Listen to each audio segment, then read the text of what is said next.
Les gens me feront sur la toile. Ah, l'artiste Fanico s'est fait baptiser. Au lieu de rendre gloire à Dieu, ils sont en train de chipoter, murmurer, parler sur oh, il s'est baptisé dans une piscine, nanana. Mais c'est quoi ça? Quelles sont les pensées qui vous animent, les gars? Arrêtez ça. Voilà. Je dis que, et c'est ce que la Bible dit. La Bible dit dans 2 Timothée, Paul a dit, dans les derniers temps, là, les gens seront hypocrites, orgueilleux, méchants. Il a cité plein de choses et puis il a dit qu'ils vont donner l'apparence de la piété, mais ils vont régner ce qui fait la force. La piété, c'est quoi? C'est aimer les choses de Dieu, les choses sacrées. Mais tu ne peux pas enlever de ces choses-là ce qui en fait la force. Et ce qui fait la force des choses sacrées que Jésus est venu inaugurer, c'est l'amour de Dieu pour les hommes. Dieu aime les hommes. Il veut qu'ils soient sauvés par tous les moyens possibles. C'est pour ça qu'il allait jusqu'au sacrifice le plus ultime de donner son fils. Il n'y a aucune religion qui ne garantit le salut si ce n'est ce que Jésus est venu faire. Toutes les religions, dans toutes les religions, les hommes luttent pour s'approcher de Dieu par des sacrifices, par beaucoup de choses, des rituels, des rites. Mais Jésus, il a emmené Dieu vers l'homme pour que maintenant, par la divinité qu'il était, il vient en nous pour nous délivrer du péché, pour que nous, maintenant, on ait la capacité de nous rapprocher de Dieu. Donc, c'est Dieu qui a fait un pas vers l'homme. Vous comprenez? Donc, on ne va pas rester là à regarder dans la piscine, machin. Qu'est-ce qui faisait que cet artiste-là était un artiste mondé? Il vivait mal, il allait dans les boîtes de nuit, ses chansons étaient obscènes, sexuelles, etc. Aujourd'hui, il a décidé de donner sa vie à Jésus, de changer. Est-ce qu'on ne va pas se concentrer plutôt sur la transformation? Maintenant, ce mec qui parle là même, est-ce que vous avez lu vos Bibles? Allez lire dans la parole de Dieu, je vous attends. On va voir. Je fais cette vidéo là, c'est la version short, il y a une version longue que je vais publier où je vais donner des textes qui expliquent c'est quoi le baptême, comment il a été inauguré. Le baptême, ça vient de 2 mots grecs quand c'est utilisé dans le Nouveau Testament, soit le mot baptisma ou le mot loutron. Et de ces 2 mots, Dieu dit être immergé, submergé, soit dans un liquide ou prendre un bain. Mais dans tous les cas, ça veut dire qu'il y a un liquide dans lequel tu dois entrer, toi ou quelque chose. Vous comprenez? Donc quand la Bible parle de baptême, c'est cela, c'est être plongé dans quelque chose. Le baptême, surtout de Jean, qui a inauguré cette nouvelle doctrine, consistait à ça. Les gens allaient vers Jean pour se faire baptiser pour le pardon de leurs péchés, pour la repentance. Vous comprenez? Donc c'était un symbole puissant, c'était un symbole fort.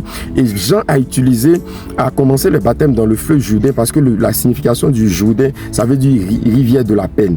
Donc il voulait traduire le fait que les gens viennent pour pouvoir, en étant conscients qu'ils ont causé de la peine à Dieu par leurs péchés, par leurs actions. Donc c'était un lieu choisi de manière prophétique pour que les gens soient conscients qu'ils ont péché. Il faut que Dieu puisse les pardonner, et ils venaient à cet endroit-là pour se faire laver. Sinon, on aurait pu faire ça autre part.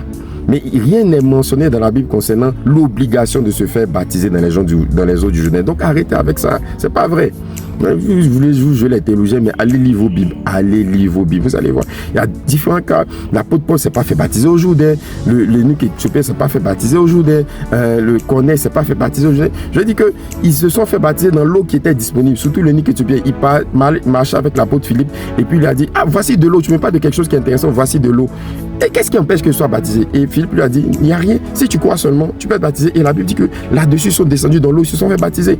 Vous comprenez? Il n'a pas dit, bon, attends, allons au Jourdain, comme ça tu vas te faire baptiser. Non, les gars sont sérieux. Si tout le monde devait se faire baptiser au Jourdain, on n'allait pas s'en sortir. Même Dieu, même c'est pas les gars, quand même. Faites un effort, s'il vous plaît. Ouais, non, Dieu est sage. Vous comprenez, Dieu est sage. Alors arrêtez-moi avec cette affaire-là, de l'eau naturelle, machin. Il faut juste de l'eau qui est disponible. C'est ça en fait le principe. Et un cœur qui croit. Si tu crois, tu te fais baptiser, tu seras sauvé. Vous comprenez, non? Regardez, Jésus est rentré à Jérusalem avec un anon sur un anon. Les gens, c'est qu'on fait faire des rameaux et tout ça, là, vous chantez tout. Donc, est-ce que ça veut dire que tout celui qui est chrétien, qui dit que Jésus est son modèle, il doit lui aussi monter sur un âne forcément pour rentrer à Jérusalem? Vous me voyez? Tu vois maintenant ta réflexion. Voilà, c'est pas logique. Voilà, aujourd'hui il y a des véhicules. Il faut comprendre aussi que parfois il y a des actions qui sont menées aussi dans la Bible, qui sont relatées en fonction du contexte de l'époque, de la technologie, du niveau d'avancement de la société à cette époque. Vous comprenez, voilà. Donc il n'y avait pas forcément de grandes piscines, de trucs disponibles, etc. Mais aujourd'hui, nous, par la grâce de Dieu, on a toutes ces choses-là. Donc pourquoi dire à quelqu'un qui veut se faire baptiser, changer de vie, d'aller jusqu'au Jourdain en Israël? Toi, tu vas payer son billet d'avion. Tu tu as payé son billet d'avion. Arrêtez ça, les gars. L'artiste est venu changer de vie. Il est venu dire qu'il veut appartenir à Jésus. Encourageons-le. Voyons, c'est pour ça que j'ai mis même un clip, un de ses anciens clips, tout ce qu'il chantait. Il dit tourne ça bien, des trucs un peu sincères. Mais aujourd'hui, il a parlé. Et quand j'ai parlé avec lui, il était vraiment sincère. Il veut vraiment donner sa vie à Jésus. Marcher en nouveauté de vie. Encourageons-le. Prions pour lui. Vous qui êtes les bishops, les pasteurs, les docteurs de la Bible qui connaissaient tout ça là. Jésus même là, il aimait les pécheurs. Il voulait par tous les moyens qu'ils soient sauvés. Donc, donnez-lui de l'amour plus que de dire oh, pourquoi il s'est baptisé ceci, oh, pourquoi il allait dans la piscine, oh, ça veut rien dire, oh, c'est... Arrêtez ça, oh, arrêtez ça. Hein? Vous valez mieux que ça.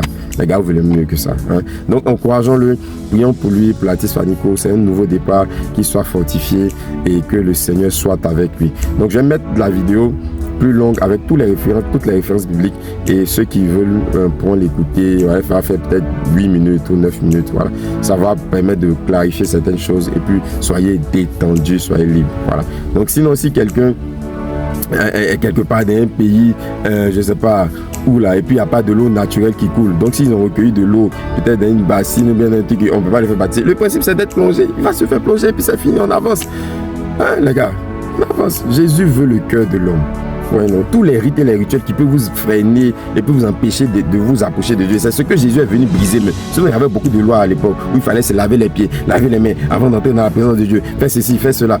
Tout ça là, par le sang de Jésus, on entre. Mais on a un libre accès à Dieu. Donc soyons conscients de ça. Et puis arrêtons d'être des pharisiens 2.0 des temps modernes. Arrêtez ça les gars. Hein? Dieu vous bénisse.